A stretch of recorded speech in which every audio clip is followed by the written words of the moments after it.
प्रसंग सांगतो तुम्हाला. आतासारखं नाही, आता काय काळजीच करायचं नाही. दिवसभरात आले की जे डॉक्टर लोक तारीख देत असते त्याच्या अंदाजाने जे ती सगळी तयारी करण्याकरता दवाखान्यामध्ये बिल वगैरे भरण्याकरता सगळं साठा करून ठेवलेला असतो घरामध्ये. पोट भरून येऊन ताकद येण्याकरता खुराक देत होते पूर्वी. आता गोळ्यांना औषधं द्यायचं.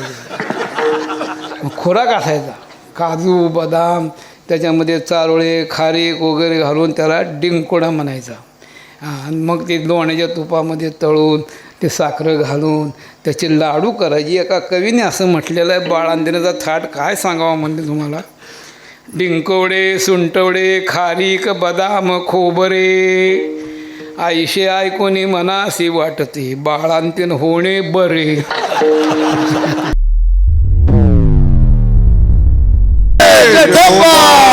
कुमाई जय ठोपार कुमाई जय ठोपार ठोपार कुमाई ठोपार कुमाई ठोपार कुमाई ठोपार कुमाई ठोपार कुमाई ठोपार कुमाई ठोपार कुमाई ठोपार कुमाई ठोपार कुमाई ठोपार कुमाई ठोपार कुमाई विठ्ठल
इहलोकीचा हा देह देव इच्छिता ती पाहे, धन्यामी जन्मालो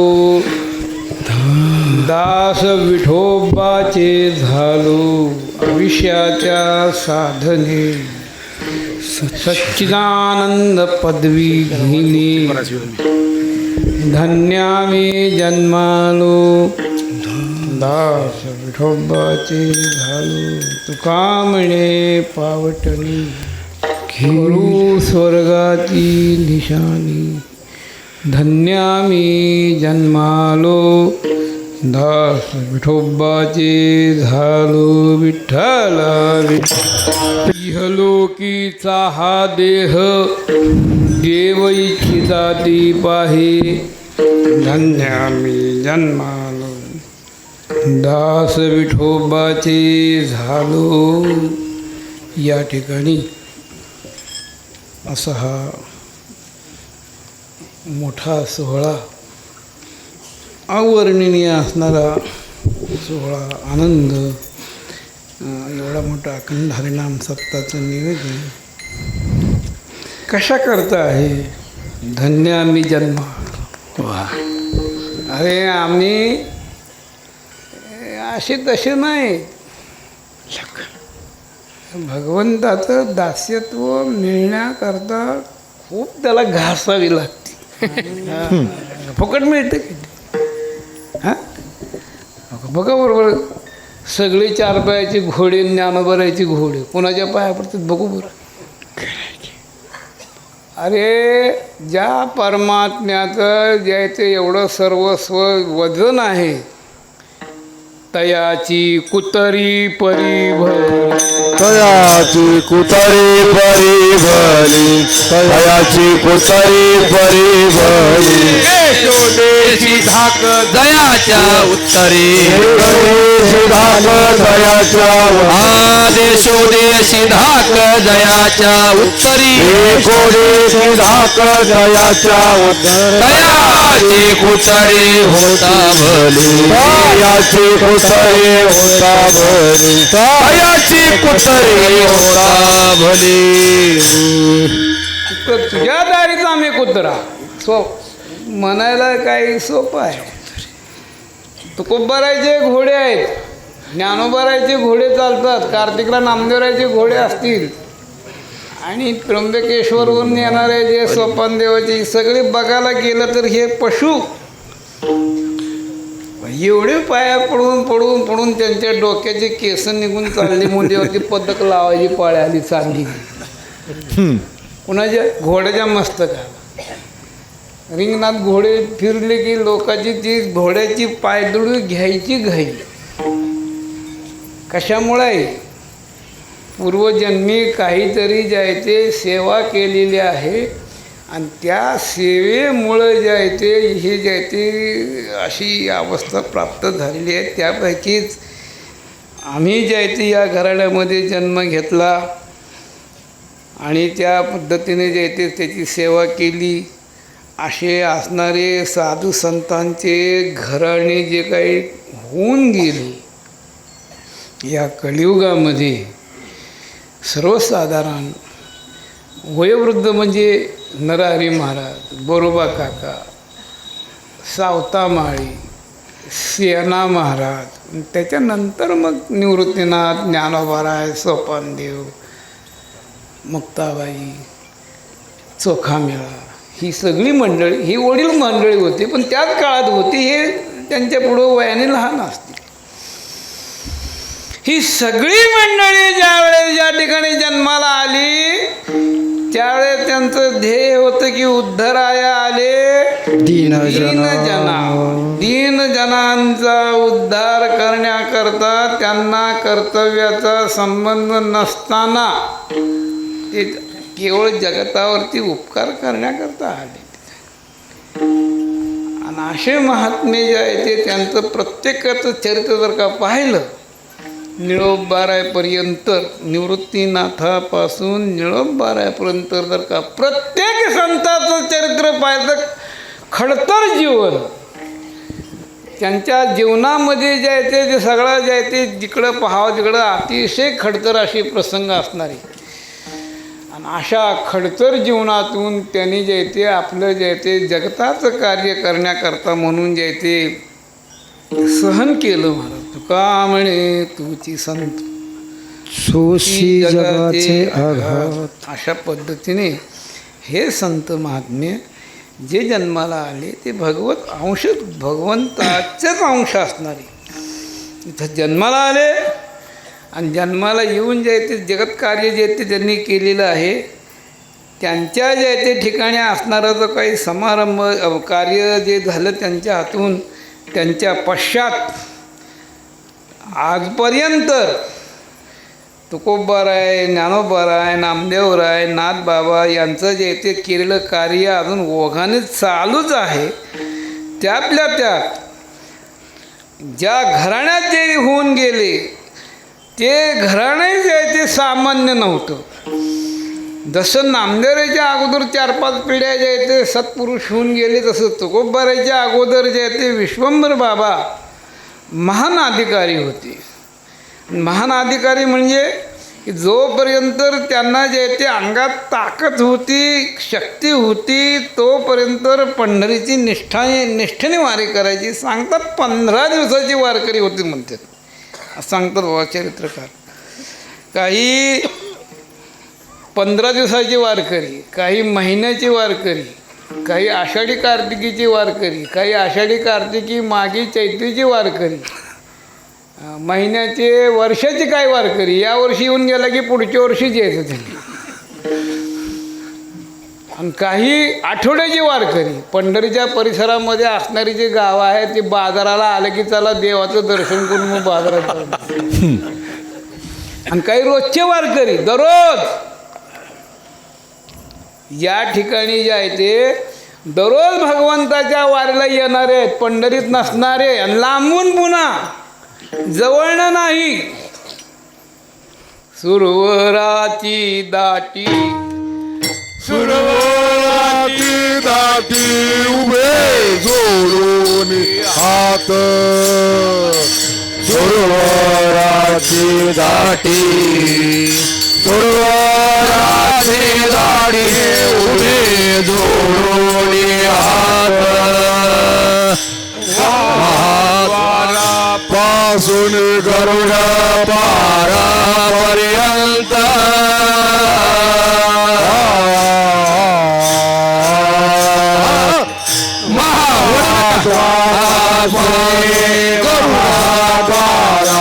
पर्यंत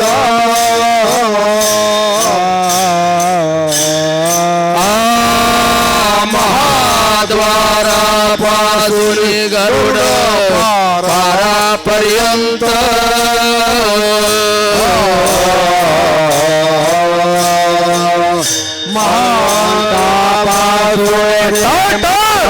द्वारापर्यंत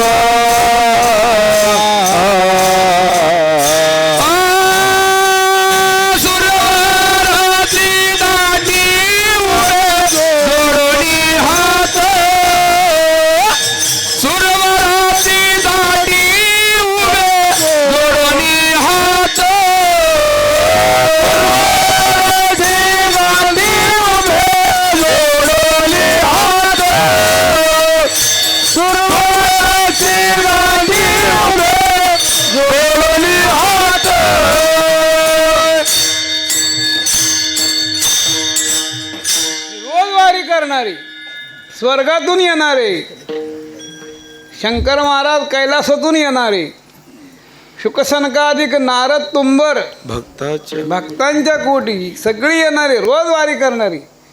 आणि त्यांच्या जे तो काळ चालूच आहे, त्यांचे नियम चालूच आहेत. मागच्या काळामध्ये ज्यांच्या घराण्यामध्ये जे ते विश्वंभर भावापासून पंढरीची वारी एकनिष्ठ उपासना तुकोबापर्यंत आमच्या घरात दुसरं नाहीच काही.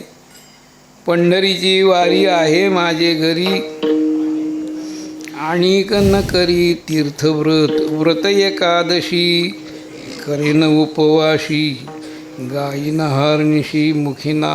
पंढरीची वारी चंद्रभागा हेच तीर्थ, एकादशी हेच व्रत, भगवत नामचिंतन हेची साधना आणि पांडुरंगाची ज्याची असणारी उपासना हेच आमचं ज्याची हीच माझी उपासना. अशा पद्धतीने ज्यांच्या घराण्यामध्ये असा नियम चालत आलेला आहे त्या जगद्गुरु तुकोबारायच्या घराण्यामध्ये आणि ज्यांचा ज्याचा जन्म झाला उत्सव मूर्ती बापूसाहेब महाराज. तुकोबारायला 3 मुलं, महादेव महाराज मोठे आणि त्याचप्रमाणे विठ्ठल महाराज मधले, नारायण महाराज लहान.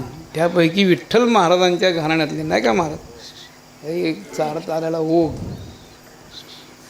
आणि पिढ्यानपिढ्या जसं जे आहे ते महाराजांची उपासना एकविध उपासना.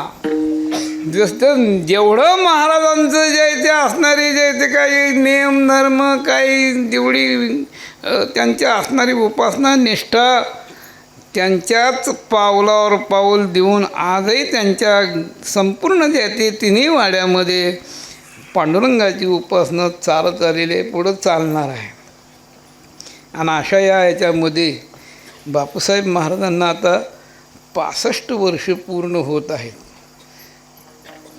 वयाला 65 पूर्ण होत त्याच्या निमित्ताने हा सोहळा आहे.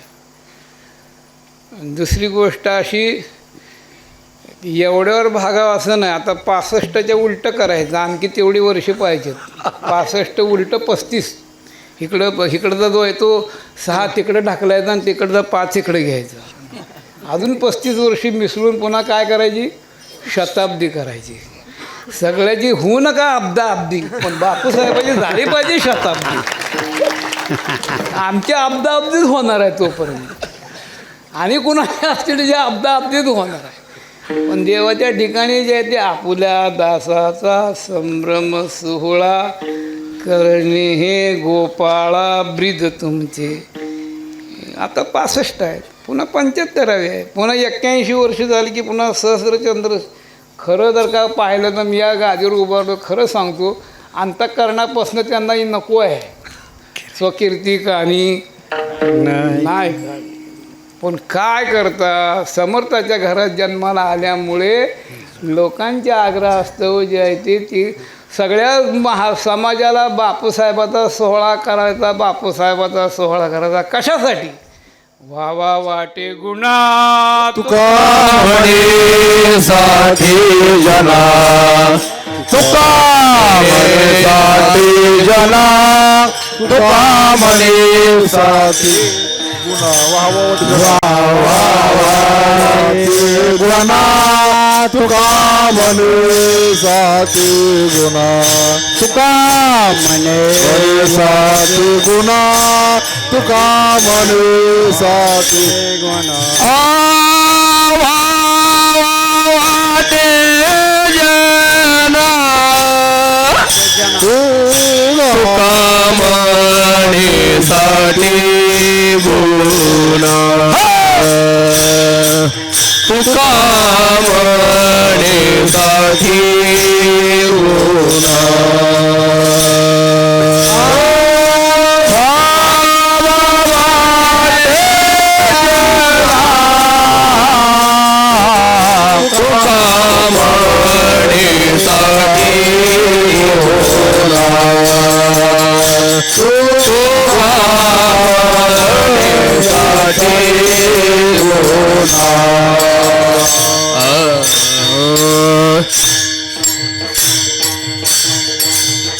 वावा वाटे जना, वावा वाटे गुणा तुका म्हणे साठी जना.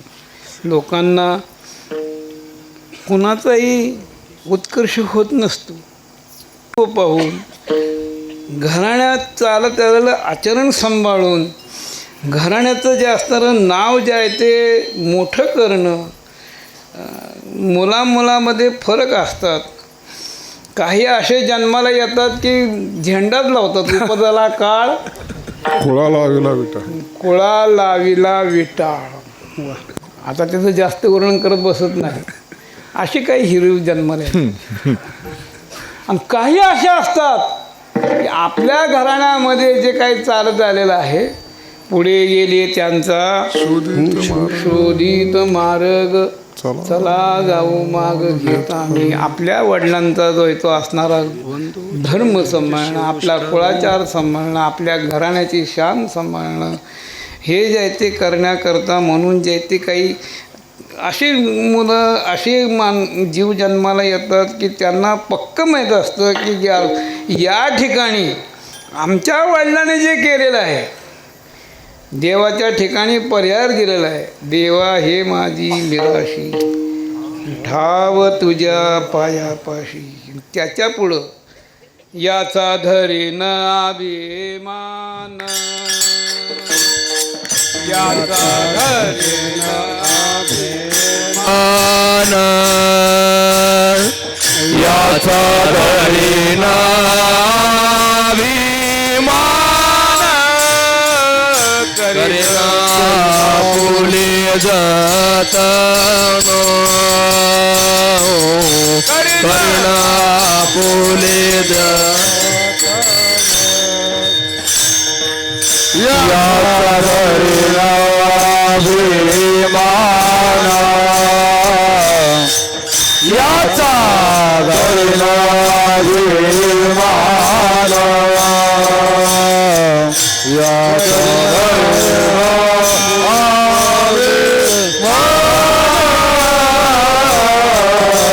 करुणा फुले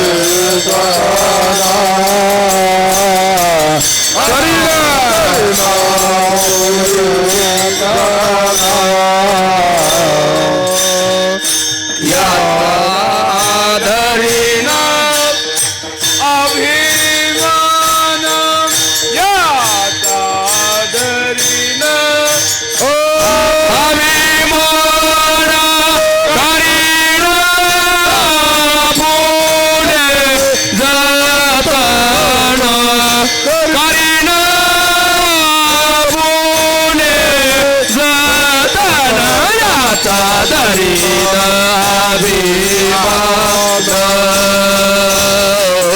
याचा धरीन अभिमान याचा धरीन अभिमान करीना फुले जतना करीना फुले जतना याचा धरीन अभिमान याचा धरीन अभिमान करीना फुले जतना करीना फुले जतना याचा धरीन अभिमान याचा धरीन अभिमान याचा धरीन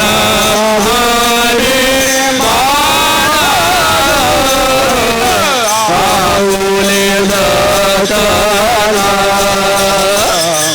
करीना फुले जतना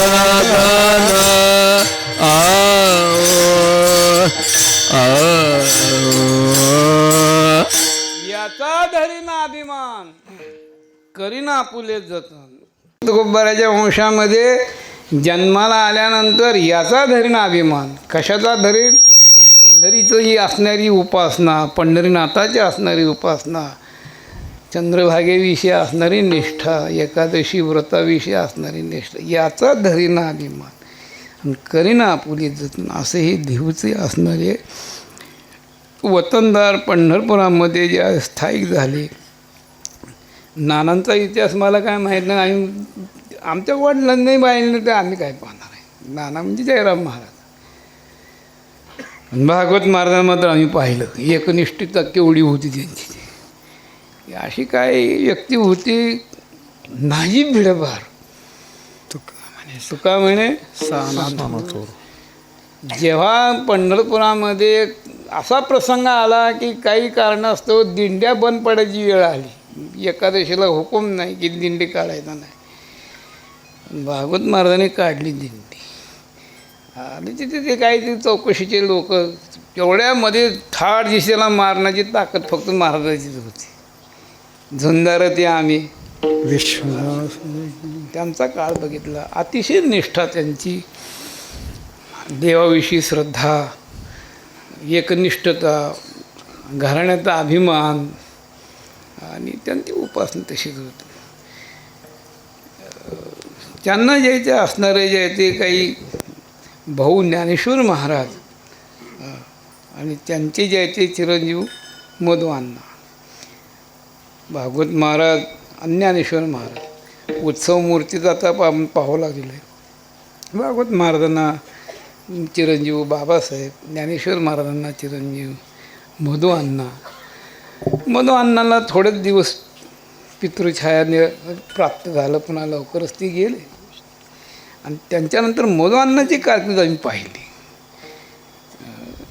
अगदी सरळ, अगदी जसं वारीला यायचं, उपासना आपली, प्रदक्षिणा, देवदर्शन, हे ते, आणि कुठल्या गोष्टीमध्ये ज्याचे मागं सरत नाही. अगदी मन मोकळेपणाने बोलायची. मोकळे मन रसाळ वाणी, असा अण्णाचा स्वभाव होता. म्हणून अण्णाचा स्वभाव आमच्या घरी आपण होऊन यायचं. मुद्दामून मी विचारायचं, अण्णा चहा करायचा? हो करा ना. साखर डबल घाला. मुद्दामून का अण्णा का तुमच्यासाठी बोलतो म्हणजे मी शुगरचा आहे ना. मी असल्याला जो सदस्य ते शुगरचा आहे. काय करतात आता सर्व दुःखाचे कोटारण पाठी मागं लागली शुगर. खा मग आमटी बगर. असलं आमचं जीवन आहे. एका दिवशी हानतात लोक आणि आमच्या नशिबाला आमटीन बगर. का लागली पाठी मग शुगर. मुद्दाम अण्णाने म्हणा डबल घाला डबल.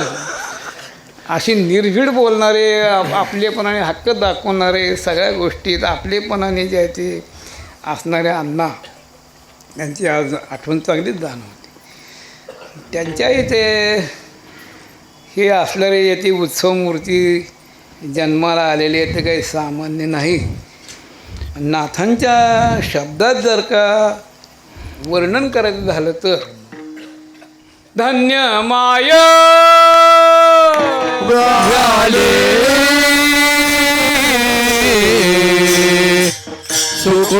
सुकृताचे फळ शुभंबा गण्यमाय झाले सुकृताचे धन्य माया याली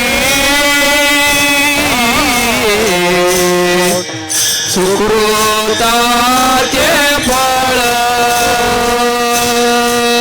धन्य माया याली सुकृताचे फळ निर्फळ हरिवीर फळ निर्फळ हरिवीर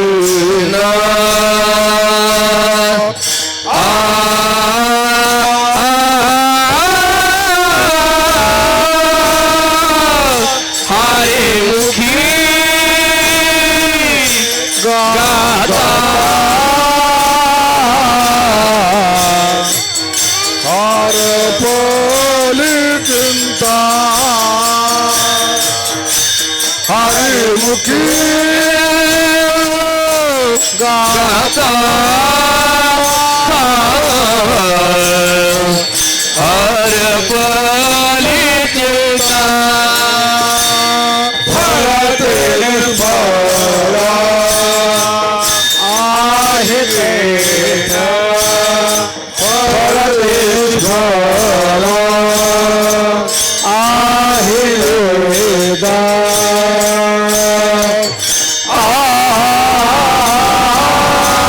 हरिमुखे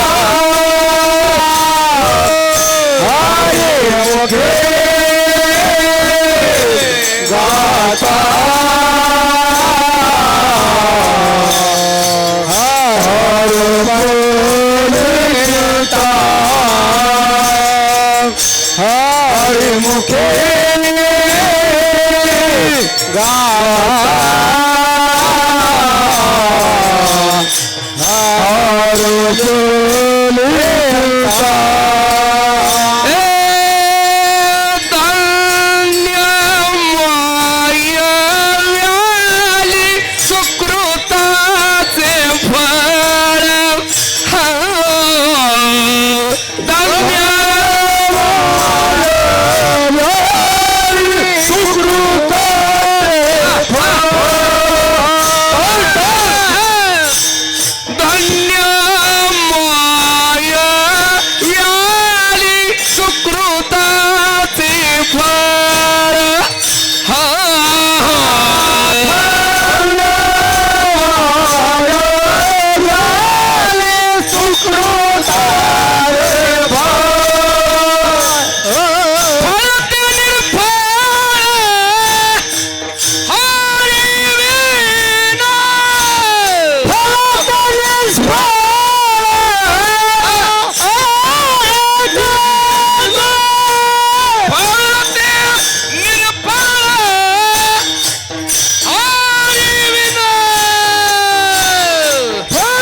आईसाहेबांनी केव्हा सुकृत केलं होतं, कोणत्या जन्मात केलं होतं कुणाला ठाऊक, अण्णाने केव्हा सुकृत केलं होतं कुणाला ठाऊक.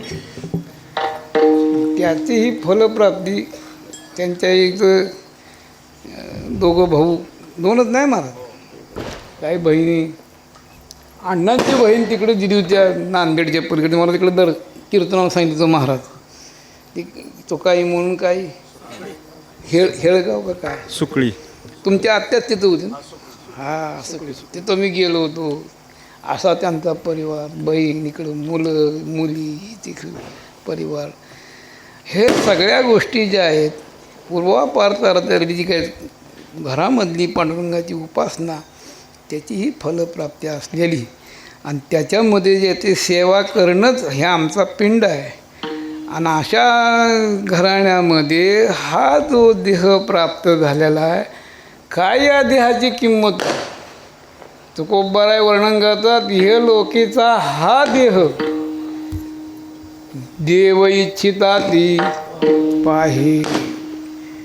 अरे मनुष्य जन्म जो प्राप्त झालेला आहे हा सामान्य नाही. सर्वांनाच मनुष्य जन्म प्राप्त झाला, आणि सर्वच ज्या ठिकाणी भाग्यवान असं म्हणता येत नाही. जे काही आहेत एकाच आव्यामध्ये ज्याचे कुंभारांनी केलेले मडके भाजले जातात. मडकं तयार करणारा कुंभार एकच असतो, आणि त्यांनी केलेले जे ते मडके भाजलेले असतात. आणि मग ते भाजल्यानंतर जेव्हा बाजारात विक्रीला येतात, तेव्हा पूर्वीच्या काळामध्ये काही जे ते भांडी मातीची मडके स्वयंपाकाला घेतली जात असत. दूधही मडक्यातच तापवायचं, इरजण मडक्याच्या भांड्यातच, मातीच्या भांड्यातच लावायचं, फोडणीचे जे ते काही पदार्थ आहेत त्यातच करायची, पूर्वीचा काळ होता. आणि काही मडके वयोवृद्ध झाल्यानंतर बेडके टाकण्याकरता, काही जे आहेत ते लघुशंका झाल्यानंतर त्याची साठवण करण्याकरता, काही मडके इष्टा लावण्याकरता, कुंभावगा एकावा पाकी एकी गु फेडावा, आयशे भिन्न भिन्न साठे केले प्रारब्धाने वाटे. एकाच आव्यामध्ये अनेक डेरे तयार होतात, पण सगळ्या डेऱ्यामध्ये दहीदूध ठेवलं जात नाही. जे पूर्वसंचित आहे, ज्यांनी जे ते तपश्चर्या केलेली आहे तेच या मार्गावळी वळतात. आणि बाकीच्या लोकाला इकडे वळवायचा जरी प्रयत्न केला तरी ती कठीणच आहे. त्या गावामध्ये गेलो तो सप्त्याला, आणि सगळे लोक म्हणले, महाराज तुम्ही एवढं म्हणले आमची इथं आलात, मोठं कीर्तन सुंदर केलं, आणि चांगलं येते घराण्यातला हा मुलगा बघा कसा झुलत यायला लागलेला आहे, त्याला जरा काहीतरी सांगा त्याला. काय झालं, व्यसनाधीन गेलेला आहे. मग ते 2-5 माणसांसमोर म्हणून त्याला जवळ गेलो, हे इकडे. महाराज हे म्हणलं इकडे काय. अरे ह्या लोकांची तक्रार आहे, एवढा मोठा तुला देह मिळालेला आहे, तर याच्यामध्ये जरा काहीतरी बघ म्हणले, दारू बिरू पिऊ नको असं लोकांचं मत आहे. महाराज मी काय ह्यांच्या पैशाने पितो का, झालं इकडं ओळखायचा प्रयत्न केला तरी ते ओळखत नाही. का, सगळेच सारखे नसतात. मग इहलोकामध्ये हा देह महाराजांनी शब्द वापरला, इहलोकीचा हा देह देव इच्छिता ती पाहे. कोणचा देह, आणि त्या देहाची इच्छा देव करतात. बरं, जो मिळाला जो आहे सगळ्याला सारखाच आहे. नरदेह जे आहे ते प्राप्त झाल्यानंतर येताना दुःख सगळ्याला सारखंच. कुणी श्रीमंत असू का गरीब असू, कुणी काही असू, त्याला जे आहे ते पूर्वजन्मी दोन्ही पाप पुण्य समान समी तै पाविजे कर्मभूमी. ज्या जन्मामध्ये पाप आणि पुण्य समान केलं जातं तेव्हा जे आहे ते जन्माचे जे आहे ते मनुष्यजन्म प्राप्त होत असतो.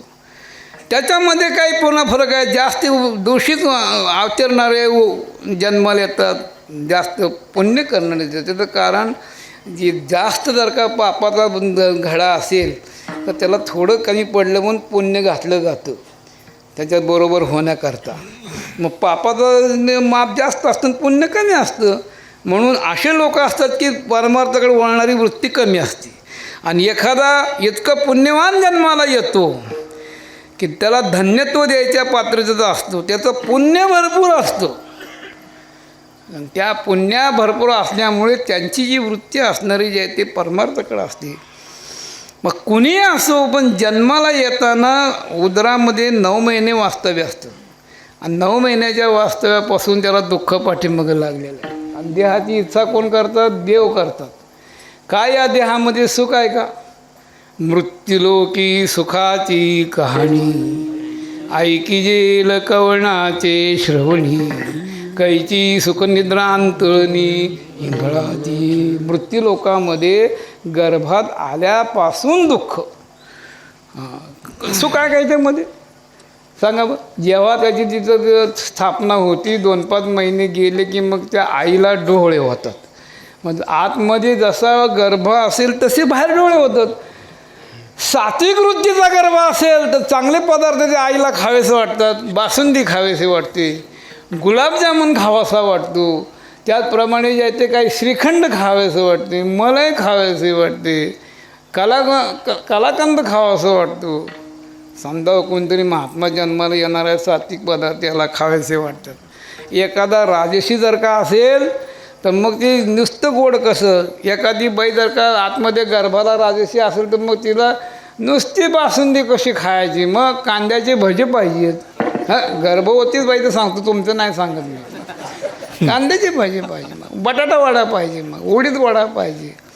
राजशी आहे, श्रीमंताचा गर्भ आहे. एखादा तामसी गर्भ असेल, अरे अरे अरे बोलूच नका. शिळत खावं वाटेल, कांदाच खावा वाटतो, भाकरी संग चटणी तेलच घ्यावीशी वाटते, ती बी शिळे असावी वाटते. कोळशीच खा, राखच खा, मातीच खा. मी सांगत नाही. पूर्वीचे कीर्तनकार चांगले चांगले सांगायचे की गाजलेले. काही वेळाला असे विचित्र डोळे होतात, भिंतीवरचा वाळलेल्या शेंबडाचा पापडा खावासा वाटतो. असलं खाल्ल्यानंतर ती पोटामध्ये मांसाचा गोळा असतो आणि त्याला जाऊन ती भिडतं. ते गरोदरीची व्यथा नेणती माता आणि पिता, ते कोणी नाही सोडविता, जीवीची व्यथा जीवदानी. काय सांगो गर्भीची यातना, काय सांगो गर्भीची यातना,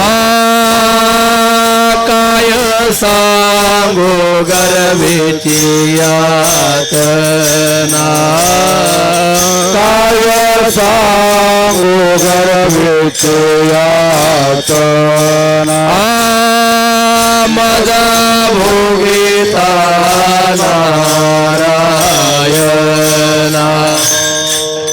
मज भोगिता नारायणा, मज भोगिता नारायणा,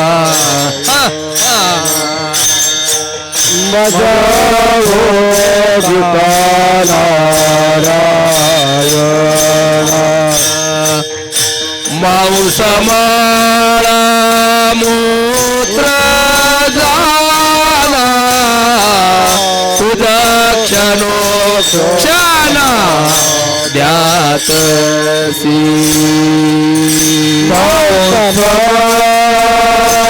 मोठ झाला तुझा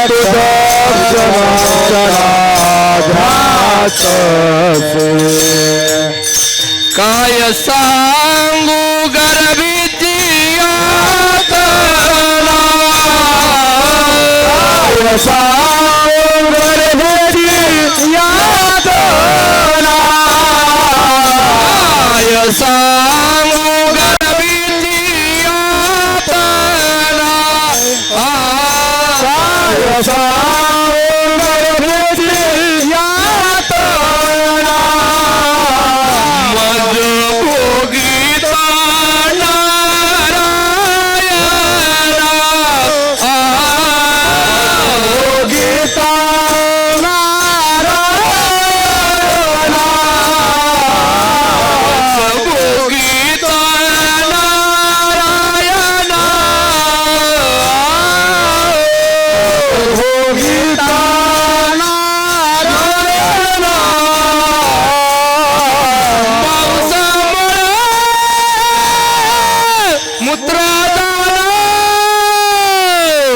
तुझं क्षणोक्षणा द्यात से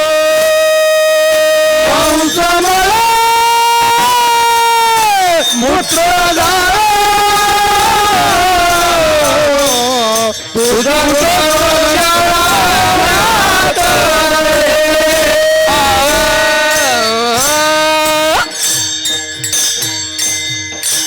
काय सांगू गरबीची यातना मद भोगिता नारायणा मौ समल मूत्र दाणान तुझं क्षणोक्षणात जात असे काय देव इच्छा करतो काय जर का तुलना करतं ठरवलं तर याचं काय आहे? किती दुःख आहे याला गर्भात असतानाच बाहेर येईन केव्हा बाहेर असं होतं नाकी तोंडी क्रमी किडी गर्भवासाचे दुःख गोळे गर्भवासाचे दुःख गाडेन कोणापुढे सांगणार विष्टाले पचहुकडे नाकी तोंडी क्रमी किडे गर्भवासाचे दुःख गाडेन कोणापुढे सांगेन आतमध्ये त्याला अवयव फुटताना जे ते वळसळे जंतू करतात किडे तसेच असतात आमकं तसंच असतं कानात नाका तिकडं अशी परिस्थिती असते अशा याच्यामध्ये 9 महिने त्याला राहावं लागतं आणि मग ते 9 महिने 9 दिवस पूर्ण झाल्यानंतर कर्म चांगला असेल तर व्यवस्थित जन्म पावतो 9 मास कष्टला असी 10व्याने प्रसूत झाली येताचे कर्म जाड तुझी मान अडकली जर का चांगला आला तर बरं नाही तर आडवा येतो मग डॉक्टर विचारतो अशी परिस्थिती कंडिशन आहे की गर्भ तुमचा या ठिकाणी जन्मकाळाला आडवा आलेला आहे दोन्हीपैकी एक बाई पाहिजे का मूल पाहिजे मग हा म्हणतो जाऊ द्या आम्ही दोघं कुंभारीन चांगले असल्यावर कितीतरी गाडगी तयार करू मग बाई वाचली पाहिजे म्हणले की मग याला कापून काढतो येटाचे कर्म जाड तुझी मान अडकणी मग कापून काढ लागतो दुःख आहे मग बाहेर आल्यावर तरी सुख आहे का बाहेर आल्यानंतर जे दुःख सुरू होतं ते सगळं मरेपर्यंत जन्माला आल्या क्षणापासून त्याला सांगता येत नसतं घरामध्ये आता जवळ आली वेळ म्हणजे मग ते पूर्वीच्या काळातला हा प्रसंग सांगतो तुम्हाला आतासारखं नाही आता काय काळजीच करायचं नाही दिवसभरात आले की जे डॉक्टर लोक तारीख असते त्याच्या अंदाजाने जे ती सगळी तयारी करण्याकरता दवाखान्यामध्ये बिल वगैरे भरण्याकरता सगळं साठा करून ठेवलेला असतो घरामध्ये मग वेळ आली म्हणजे जायचं दवाखान्यात एकदा काय त्यांच्या ताब्यात दिलं की घे तुझं डोरलं तुझं माझं सरलं असं असतं दे त्यांच्या ताब्यात तसं पूर्वी नव्हतं पूर्वीच्या काळामध्ये घरामध्ये बाई बाळंतीण व्हायची म्हणल्यानंतर अगोदरच ती बाळंतीची बाळोते वगैरे जुन्या कापडाची शिवून ठेवायचे पुन्हा ती अंगाला मालिश करण्याचं तेल आणून ठेवायचं पुन्हा जे ते डिंकोड्याचं सामान सुंटोड्याचं सामान बाईचं असणारं पोट भरून येऊन ताकद येण्याकरता खुराक देत होते पूर्वी आता गोळ्यांना औषधं द्यायचं खुराक असायचा काजू बदाम त्याचप्रमाणे जे ते काही त्याच्यामध्ये गोडंबी त्याच्यामध्ये चारोळे खारीक वगैरे घालून त्याला डिंकोडा म्हणायचा आणि मग ते लोण्याच्या तुपामध्ये तळून ते साखर घालून त्याचे लाडू करायचे एका कवीने असं म्हटलेलं आहे बाळांतिणीचा थाट काय सांगावा म्हणते तुम्हाला डिंकोडे सुंटवडे खारीक बदाम खोबरे आईशे ऐकोनी मनासी वाटते बाळांतीण होणे बरे असा थाट असायचा मग ती घरात तयारी सगळी असायची आणि तसल्या तयारीमध्ये मग हिचं बाळंतीण होण्याकरता मध्ये म्हाताऱ्या बाया जवळ आलेल्या असायच्या हां मग त्यांना बोलवायचं बघा की सुनबाई कशी करायला लागली मग त्यांनी येऊन बसायचं मग काय ते चूर्ण वगैरे देणं करणं काय असेल ते नंतर पूर्वीच्या काळाच्या नियमाप्रमाणे द्यायचं आणि मग ती म्हातारी बाई त्यावेळेस जवळ असायची तर कामं करायला पोक्त असतील म्हातारी असेल तरुण असेल मग ते मूल हातात पडलं की त्याच्या मनात नसताना त्या बहिणी जे आहे ते मग मांडीवर घ्यायचं आणि त्याला गरम पाणी सहनसुद्धा होत नाही बोलता येत नसतं रडत असतं लाड होतं पण काही चालत नाही तिथं मग आणि असं चांगलं संज्ञान होईपर्यंत रोज मग त्याचे मानगट दाबायचे पोटं दाबायचं डावा हात घ्यायचा आणि त्यात डाव्या हातामध्ये मग ते उजवी मांडी घ्यायची, एकदा असं ओढायचं, एकदा असं ओढायचं, ते नमस्कार सुरूच त्याचं. कुणाच्या ठिकाणी जे आहे ते दुःख ज्याला सहन होत नाही, लागलं पाठीमागं दुःख, आणि त्या दुःखामध्ये बालपण जातं. आणि पुन्हा मग जे आहे ते मग त्याच्यानंतर मग तरुणपणे मग पुन्हा खेळण्यामध्ये काय दिवस जातात, त्याच्यामध्ये भांडणं असतात, त्याच्यामध्ये दुःखच आहे. पुन्हा तरुणपणामध्ये काय सुख आहे का?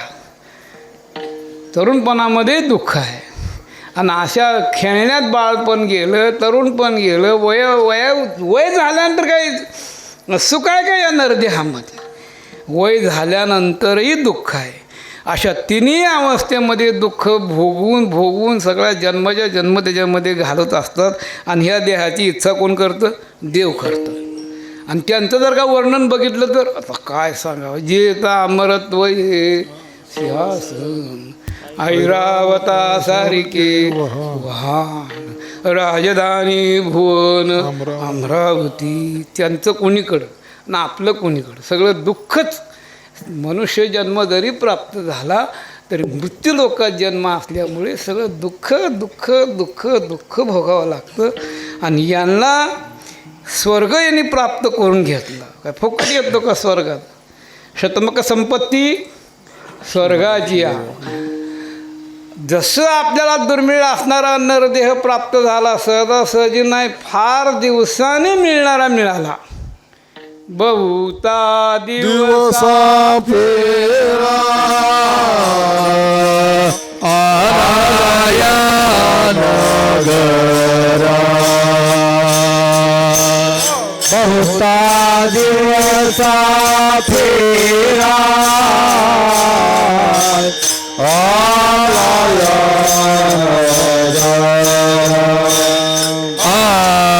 बहुता दिवस आया नगरा, बहुता दिवसा फेरा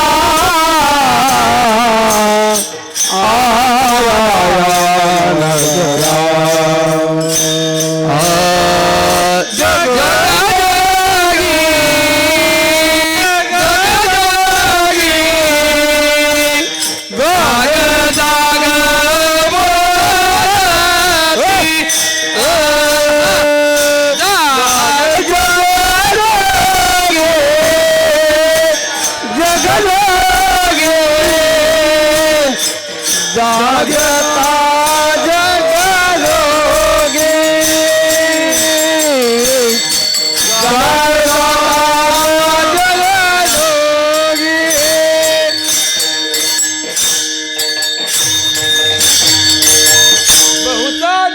फेरा खूप जन्म घेतल्यानंतर मग इथं तो फेरा आलेला आहे. आणि असा दुर्मिळ असणारा नरदेह प्राप्त झाला जसा आपल्याला, तसं त्यांचा स्वर्गही दुर्मिळ आहे. जे स्वर्गातली देव जे नरदेहाची इच्छा करतात त्यांना स्वर्गसुद्धा दुर्मिळच आहे. इथं नरदेहाला आल्यानंतर स्वर्ग प्राप्त करून घेता येतं, पण सहजासहजी नाही. त्याला काय करावं लागतं? 100 यज्ञाचं पुण्य प्राप्त करून घ्यावं लागतं. 100 यज्ञ कशाला म्हणतात? हां, एकेका यज्ञाला आम्हाला असा पैसा खर्च करावा लागतो.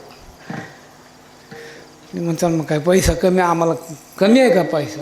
अहो, आमची नुसती रस्त्यामध्ये 10-5 गुंठे गेले तर कोट रुपये मिळायला लागले. तर तुम्ही काय सांगता म्हणजे?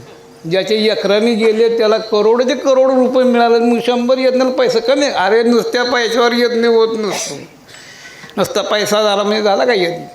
यज्ञाच्या ठिकाणी आम्हाला जरी पैसा असला, किती जरी जे पैसे जे खर्च करण्याची तयारी असली, तर तो यज्ञ ज्यांच्या म्हणजे यजमान पाटावर बसून पैसा खर्च करत, पण ज्यांच्याकडनं ते मंत्र उच्चारायचे आहेत, तो मंत्र उच्चारण्याकरता जिभेला ताकद येण्याकरता त्याची जीभ कशी असावी लागते, तपश्चर्या करून साधना करून ती जी आहे ती एक प्रकारची शक्तिमान झाली पाहिजे, ताकद पाहिजे. तो नाहीतर इकडं धाब्यावरती चपात्या हाणायच्या आणि इकडं म्हणायचं नारायण स्वाहा. काय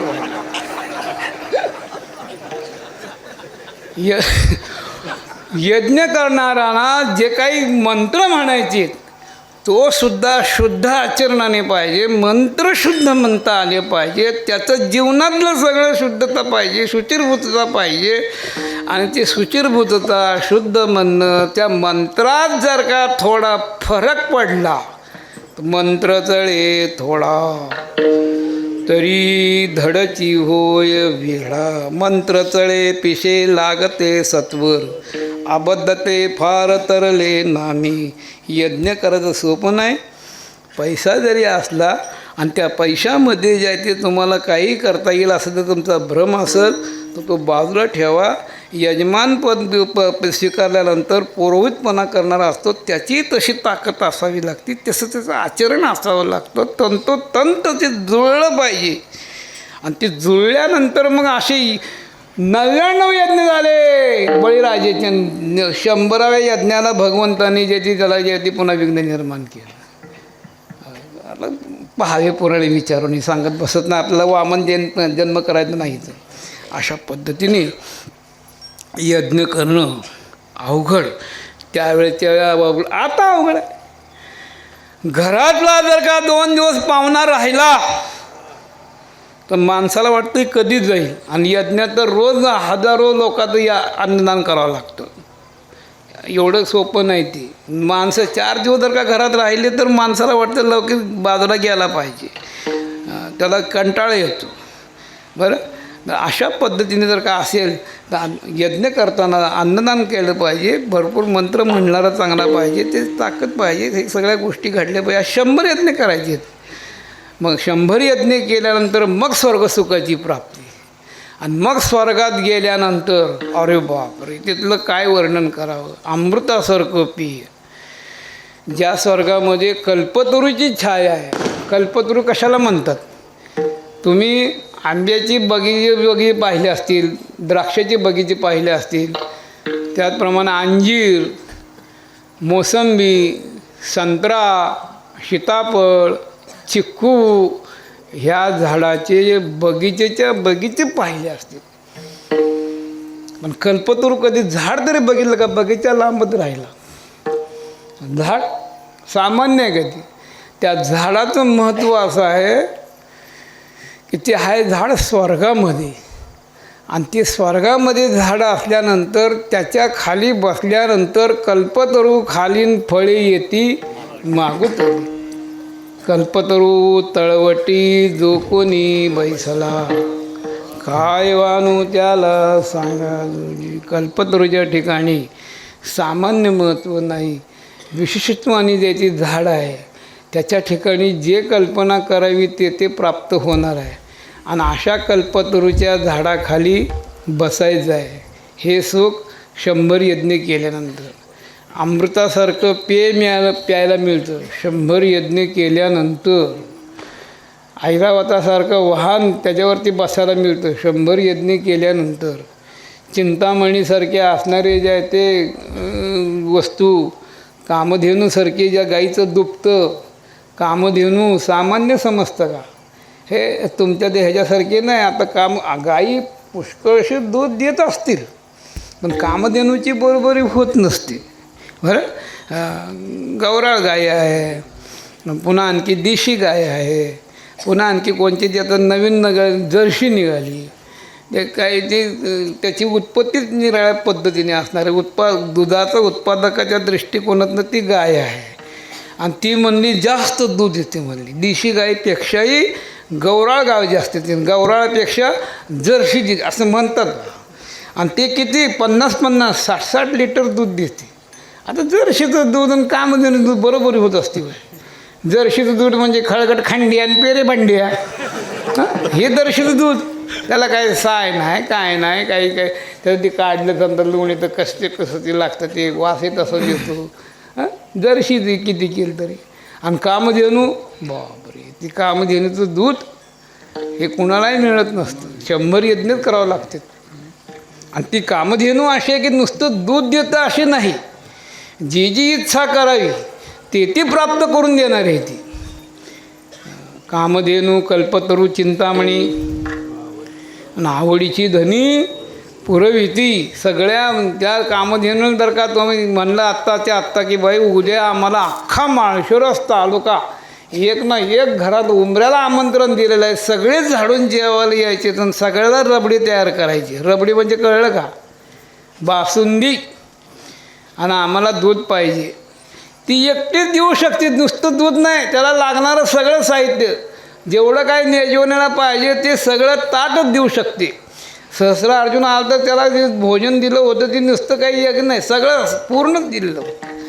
कामधेनू असे नुसतं दूध नाही, सगळं जे पाहिजे ते जे इच्छा करेल ते पूर्ण करणारी अशी कामधेनू स्वर्गात, असा कल्पतरू स्वर्गात, अशी ज्याच्या असणारे हे तर झालंच. पण याच्याशिवाय उपभोगाला सेवा करायला रंभा ज्याला म्हणतात अशा देवांगांना, पुराण प्रसिद्ध असणाऱ्या त्या रंभा सामान्य नाहीत. पुराण प्रसिद्ध असणाऱ्या रंभा की ज्यांच्या आपलं बी शरीर आहे आणि त्यांचं बी शरीर आहे, पण आपल्या शरीरामध्ये सगळा माल जो आहे तो कसा आहे, 9 द्वारेच्या इथं सगळी घाणच वाहणारी आहे. फक्त नावं निरनिराळे आहेत. नाकातनं जी घाण वाहती त्याला मेकुड म्हणतात, डोळ्यातनं घाण वाहते त्याला चिपडं म्हणतात, कानातनं घाण त्याला मळ म्हणतात, तोंडातनं घाण वाहते लाल दुर्गंधी म्हणतात, शीस बूद मलमूत्र म्हणतात. हे व्हायला हे तर येतच, ह्याच्याबद्दल नाही, ह्या पाईप चालत असते सगळे. पण आतला जो माल मसाला तो तरी चांगला आहे का आपला? तोही घाणच. आतमध्ये जे येते ते ज्या देहाची जरा संगती लागली की त्याला जे येते ते चांगल्या वस्तूला ते आपलंसं करून टाकतं. पाहत बरं का. एका गुरुनी एका शिष्याला सांगितलं, आणि जरे घाण अशी अपवित्र असणारी अशुद्ध असणारी एखादी वस्तू घेऊन ये बरं. आता गुरु महाराजांनी सांगितले गेलं पाहिजे म्हणून सगळीकडे हिंडलं ते, कुठंच काय त्याला मिळलं ना. आता काय करावं, ज्या वस्तूकडे बघावं त्याला त्या शुद्धता दिसायची, काहीतरी पवित्रता दिसायची. एका ठिकाणी सकाळची वेळ होती आणि एक जण जायतो, नुकताच जायतो, तिथं विधी करून गेला होता. विधी म्हणजे पारसा काढ. आणि मग ह्याने पाहिलं, हा हे घाण आहे, अपवित्र आहे, अशुद्ध आहे, हे आता गुरु महाराजांनी मागितलं नेलंच पाहिजे. मग ते जवळ गेलं की त्याला एकदम आवाज आला, हे मला शिवू नको. त्याने बघितलं, इकडे बघितलं, माणूस तर कुणी नाही इथं म्हणलं. पुन्हा अरे तुला म्हणून ना शिवू नको म्हणून. मग ती म्हणलं, अरे हेच बोलतोय म्हणले, का शिवू नको? अरे तुझ्या गुरुने तुला सांगितलं आहे अपवित्र वस्तू घेऊन ये, अशुद्ध वस्तू घेऊन ये, घाण वस्तू घेऊन ये, असं तुझ्या गुरुने तुला सांगितलेलं आहे. बरं मग बरोबर आहे का? हो. मग मी अपवित्र आहे का? मी घाण आहे का? अरे माझा विचार केला तर काल रात्री संध्याकाळच्या टायमाला 8-9 वाजता मोठा असणारा शेठ हळदीराम, आणि त्याच्या दुकानात चांदीच्या परातीमध्ये शोकेसमध्ये वर द्यायचे बल लावलेले आहेत. आणि त्याच्यामध्ये मग आम्ही कोणी गुलाबजामुन होतो, कोणी बालुशाही होतो, कोणी जिलेबी होते. काय आमचा थाट सांगावा, काय आमचं जे ते सौंदर्य, काय आमचा सुवास, काय असे अशा पद्धतीने आमचा जन्म त्यात झालेला होता. आणि तुझ्यासारख्याने घरी नेलं आणि एक रात्र फक्त संगत झाली की ही न अवस्था आम्हाला मिळाली. आता हिथून अजून काय होते कुणाला ठोक म्हणून शिवू नको म्हणून. ह्याचा अर्थ काय?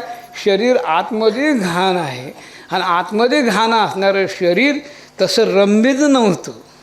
मग शुकाचार्याकडे ज्यावेळेस गेली, महाराज माझा स्वीकार करा, माझा स्वीकार करा. शुकाचार्याने एकदा दोनदा पहिले डोळे उघडून बघितले. काय झालं, कशासाठी? अहो तुम्ही मृत्यू लोकातल्या बाईसारखी मला बाई समजू नका. मग तिने आपल्या पोटातनं सगळा त्याचा सुक्का मेवा काढून दाखवला. केशर, काजू, बदाम, चारोळे, पिस्ते, वेलदोडा.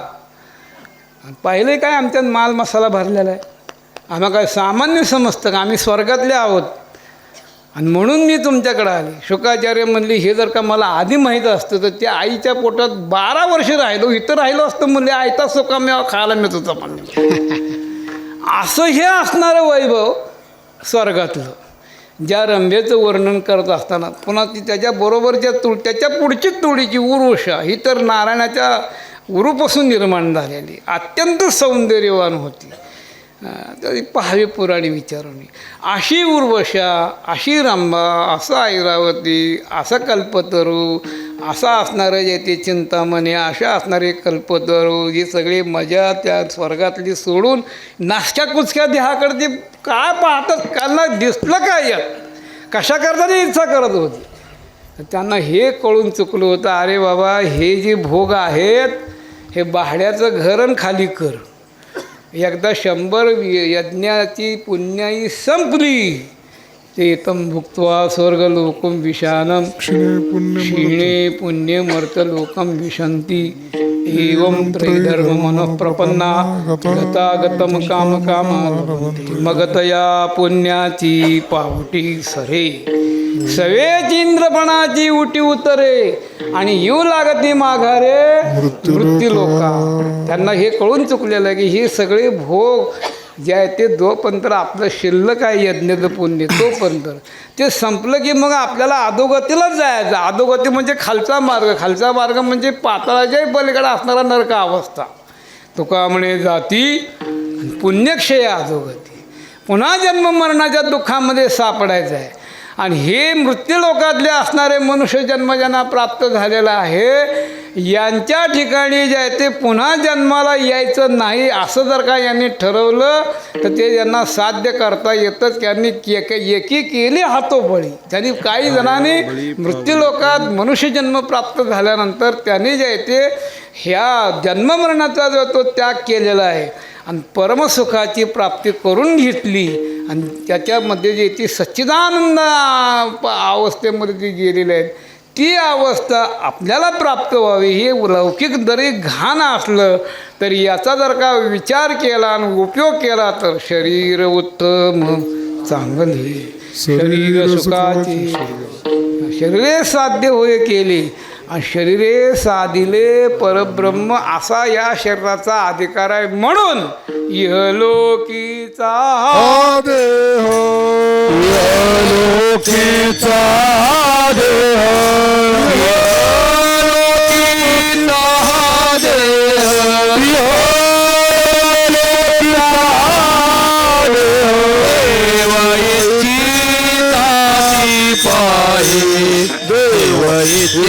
ताची पाये ताची पाये देवाचे तापे आहे देवाचे पाये देवाचे तापे पाये. मधली चाल सांगा, मधली चाल सांगा. केशव महाराज मुळीक पहिले, द्रुपद नंदीकर, भागवत महाराज. इह लोकीचा हा देह इह लोकीचा हा देह इह लोकीचा देह इह लोकीचा इह लोकीचा देह इह लोकीचा देह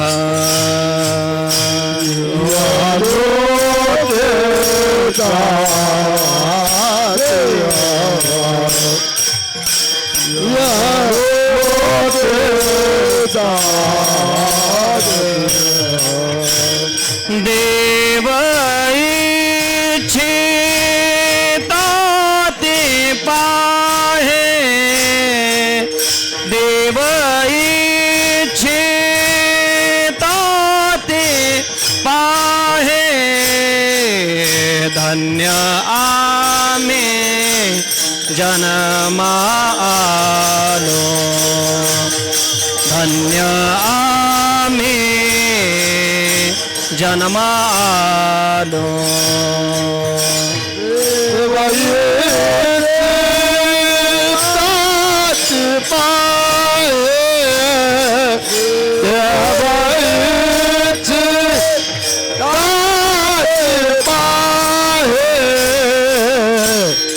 धन्याने जन्मालो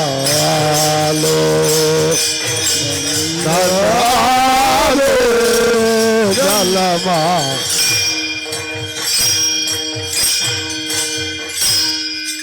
धन्य मी जन्मालो धन्य मी जन्मालो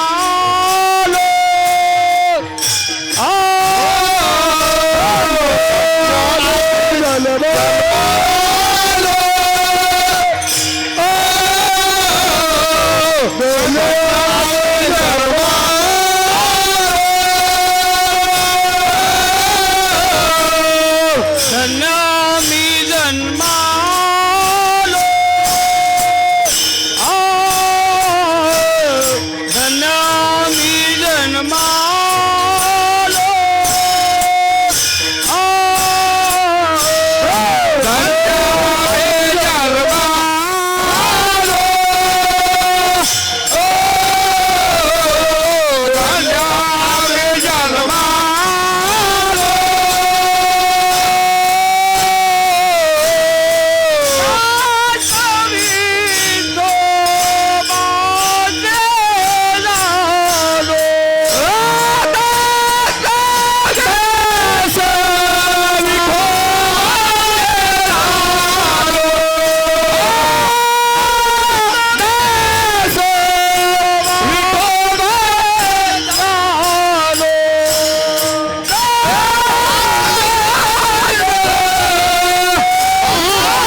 धन्य मी जन्मालो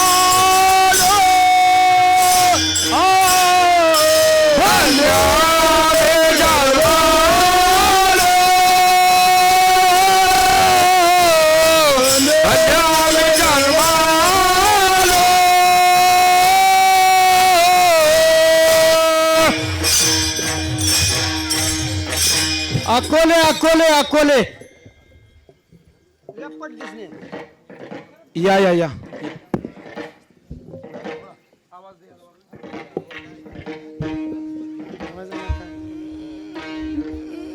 धन्याने जन्मालो धन्याने जन्मालो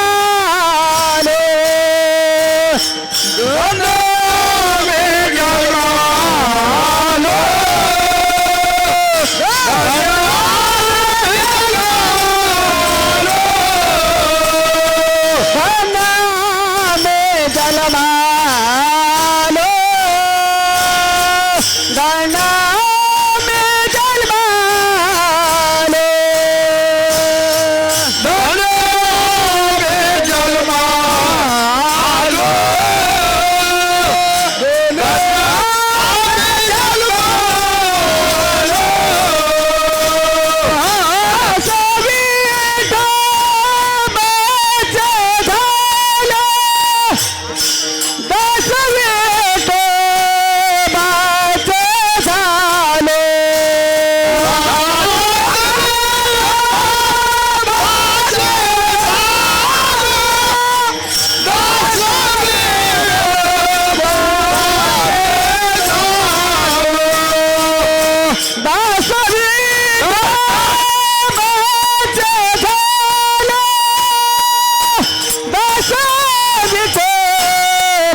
धन्याने जन्मालो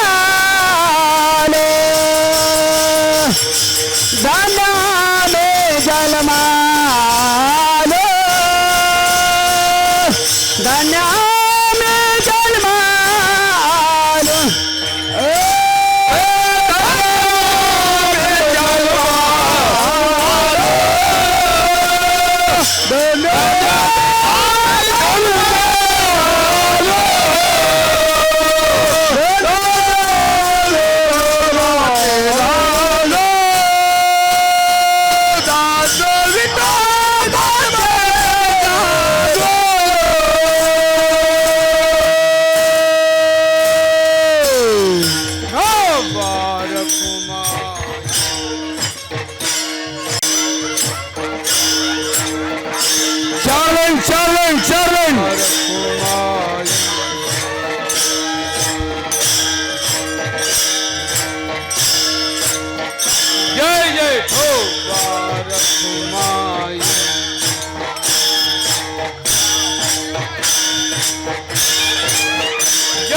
लोकीचा हा देह देव इच्छिता ती पाहे. मृत्यू लोकांमध्ये अनेक जन्माचे फेरे खाऊन खाऊन खाऊन या जन्मामध्ये या फेऱ्या मनुष्य प्राप्त देह प्राप्त झाल्यानंतर याने जर का भक्ती केली तर निश्चितच जे आहे ते परमात्मा स्वरूप प्राप्त करून घेण्याचं सामर्थ्य या देहात आहे. नरदेह निदान लागले हाती उत्तम सार उत्तम गती देवची होईन म्हणती ते होती तरिका चित्ती न धरा. हे सामर्थ्य या असल्या ठिकाणी असल्यानंतर स्वर्गीचे जे असणारे देव त्यांना कळून चुकलं की हे सामर्थ्य हा आनंद भक्तीचा इथं नाही आहे. म्हणून ते पांडुरंगाला विनंती करू लागली. स्वर्गीचे अमर इच्छिता ती देवा मृत्यूलोकी व्हावा जन्मामा नारायण नामे होऊ जीवनमुक्त कीर्तनी अनंत गावगीती. तुम्ही म्हणता स्वर्गीचीच म्हणतं. मग स्वर्ग निराळा वैकुंठ निराळा सत्यलोक. अरे वास वैकुंठी पाहते भक्त कैपा येते येते. वैकुंठात देखील विचार करतात गीतं केव्हा हरिभक्त येतील आमचा उद्धार करते. मग सत्यलोकात मग ब्रह्मदेव सुद्धा ब्रह्मादिक असं करती ब्रह्मा देखुनी वाळवंटीचे सुख धन्य धन्य मृत्यूलोक म्हणते भाग्य. सत्यलोकात देखील ब्रह्मदेवाला वाटतं इथं यायचे आहे ते तिथं नाही. हे भाग्यवान आहेत. वैकुंठातल्या लोकांना वाटतं हे भाग्यवान आहेत. आणि जे आहे ते पुन्हा स्वर्गातल्या लोकांना वाटतं हे भाग्यवान आहेत. अशा तरी सगळ्याच्या दृष्टीने जर का आम्ही भाग्यवान आहोत याला कारण सगळेच नाहीत. जे कोणी हा शब्द घातलेला आहे देहलोकीचा हा देह तो नाही. तो म्हणजे व्यसनाधीन झालेला अरे हे देह व्यर्थ जावे ऐशे जरी वाटते हे जे ते नाहीत. मग भगवत उपासना करणारे त्या घराण्यात जन्म घेणारे त्या घराण्यातले नियम सांभाळणारे त्या घराण्यातले जे आहे ते कुळाचार सांभाळणारे हे ज्यावेळेस म्हणून घ्यायचं ना त्याचे भगवंताचे दास. धन्य आम्ही जन्म आलो दास विठोबाचे झालो. धन्य या शब्दाचा अर्थ आहे पुण्यवान. धन्य या शब्दाचा अर्थ आहे कृतकृत्य झालेला. आणि धन्य या शब्दाचा अर्थ आहे सार्थक करून घेतलेला.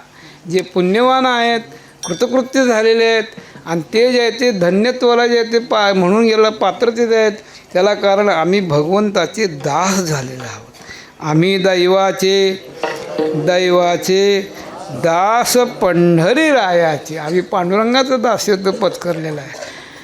मग त्या स्वर्गातले देव म्हणा की सत्यलोकातला ब्रह्मदेव म्हणा यांच्या आयुष्याचा जर का विचार केला तर खूप दिवस जगतात. त्यांच्या ठिकाणचं आयुष्य असणारं. ब्रह्मदेवाचं आयुष्य किती आहे नेहमीच आपण कीर्तनामध्ये सांगतो कृतत्रत द्वापार कली 4 युग एक वेळा गेली की 43,20,000 रुपये 20,000 त्याच्यामध्ये गणले जातात. हे रुपये येणारच आमच्या तोंडाला. ते रात्रंदिवस तेच आहे. रुपये पाहता आलोचन हे झालं जाऊ द्या तिकडे विनोद आहे सोडून विनोद सोडा. 43,20,000 वर्ष हे गेल्यानंतर असे वयाचे 100 नाही 1000 जातील तेव्हा दिवसाचे 12 तास पुन्हा रात्रीचे 12 तास. असा जरी असला आयुष्यमान तरीसुद्धा आम्हाला आयुष्य त्या मानाने अल्प आयुष्य मानवी देह शतगणिले ते अर्धरात्र काय. ब्रह्मदेवाच्या आयुष्याचा आपल्या 100 वर्षाचं आयुष्य कुठं लागावं. म्हणून तर ज्ञानोबाने म्हटलं देवाचे द्वारे उभा क्षणभरी. अरे क्षणभर याचा अर्थ अगदी किंचित अगदी थोडं. या नरद्या ज्या कलियुगाचं महत्त्व एवढं आहे आयुष्य कमी आहे पण कलियुगामध्ये थोडक्या आयुष्यामध्ये जर का भगवत उपासना केली तर ती एक साधन आयुष्याचं जर का वापरलं फार सोपं आहे फार कमी आहे फार महत्त्वाचं आहे. आयुष्याच्या साधने सच्चिदानंद पदवी घेणे. 100 वर्षाचं आयुष्य ठरलेलं आहे पण 100च्या 100 घेणारा कोणी क्वचित असेल बिचारा 100च्या पुढे जात असेल. पण राहिलेले जे काही आयुष्य मर्यादा प्रारब्धानुसार कोणी 10, 5, 50 एवढ्यासुद्धा भगवत उपासना केल्यानंतर तेवढ्या काळामध्ये त्याला सच्चित आनंद म्हणजे भगवत स्वरूपता जे आहे ते प्राप्त झालेली आहे जे आहे ते अशा पद्धतीने जे ते म्हणून घेण्याचा अधिकार आहे. सच्चिदानंद पदवी घेणे किंवा ओवी अशीच आहे हो. आयुष्याच्या साधने सच्चिदानंद पदवी घेणे एवढा अधिकार नारायणी कृपावलोकन. असं हे थोडक्यामध्ये आमचं महत्त्वाचं असणारा नरदेह. आणखी काय सामर्थ्य तुका म्हणे पावटणी करू स्वर्गाची निशाणी. पावटणी म्हणजे पायरी, पायघाड्या, जिना असं समजा ना थोडं. पावटणी म्हणजे पाय द्यायची जी काही वस्तू आहे. आम्ही आता या भक्तीच्या जीवावरती, या उपासनेच्या जीवावरती ज्या इथे स्वर्गाला ज्या इथे कमी लिखून ह्या ठिकाणी जे आहे ते त्यावरती पाय देण्यात, स्वर्ग सुखाला पाय देण्याची आमची जी आहे ती आता जिद्द निर्माण झाली. स्वर्गाला नाही, स्वर्गाला आम्ही जाणारच नाही. आम्हाला करायचं काय, कडू स्वर्गवास करू भाऊ, पण त्या स्वर्ग सुखाचं जे काही आहे ते सुख पायाखाली घालू आम्ही. तुका म्हणे पावटणी स्वर्ग सुख पायाखाली घालू. आम्ही जायचा काय जनाबाईचं प्रमाण आहे, आम्ही जायचा स्वर्ग मानू जायचा ओक देखून या सुख वाळवंटीची. स्वर्ग सुख जे आहे ते आम्ही पायाखाली घालू. आणि निशाणी म्हणजे ध्वज कीर्ती ज्याला म्हणतात तो पाठीमागं शिल्लक ठेवू आम्ही. तुका म्हणे पावटणी करू स्वर्गाची निशाणी. या स्वर्गाच्या याला कमी लेखू, याची किंमत कमी करू. आणि आमची मात्र जी आहे ती कीर्ती तुका म्हणे गाजे वैकुंठी सोहळा याही भूमंडळा धन्य आम्ही तुका देखी याला. हां काय याचं पूर्वार्ध आहे. धन्य मनविन ये लोकी लोका भाग्य आम्ही तुका देखी याला. ही आमची कीर्ती, ह्याला निशाणी म्हणायचं. निशाणी म्हणजे ध्वज, निशाणी म्हणजे चिन्ह, निशाणी म्हणजे एक प्रकारचं पद. अशा प्रकारचा शब्दार्थामध्ये सापडतो. तर आम्ही स्वर्गसुख पायात घालू, त्याच्यावरती पाय देऊ आणि पाठीमागं कीर्तीचा ध्वज लावू. तुका म्हणे पावटणी करू स्वर्गाची निशाणी. धन्य आम्ही जन्मालो दास विठोबाचे झालो. ज्ञानेश्वर माऊली ज्ञानराज माऊली तुकाराम माऊली ज्ञानेश्वर माऊली ज्ञानराज माऊली ज्ञानेश्वर माऊली ज्ञानराज माऊली ज्ञानेश्वर हॅलो हॅलो जय जय ज्ञानेश्वर माऊली ज्ञानराज माऊली तुकाराम ज्ञानेश्वर माऊली ज्ञानराज माऊली महाराज ज्ञानेश्वर माऊली ज्ञानराज माऊली तुकाराम पुंडरी गौरवेश्वर श्री ज्ञानेश्वर माऊली ज्ञानेश्वर माऊली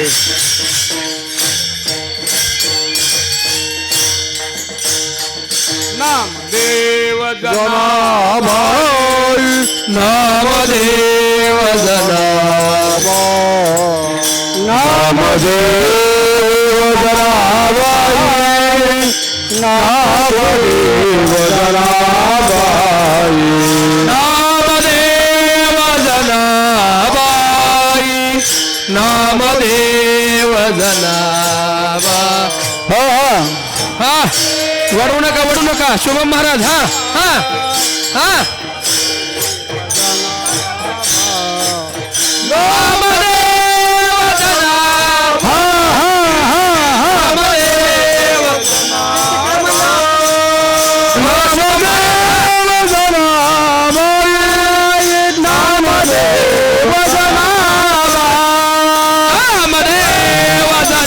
जनाबाई नामदेव जनाबाई नामदेव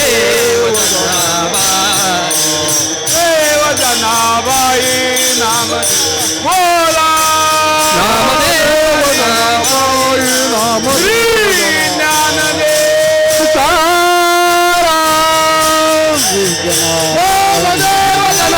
नामदेव जनाबाई नामदेव जनाबाई जनाबाई नामदेव जनाबाई नामदेव जनाबाई नामदेव तुकाराम तुकाराम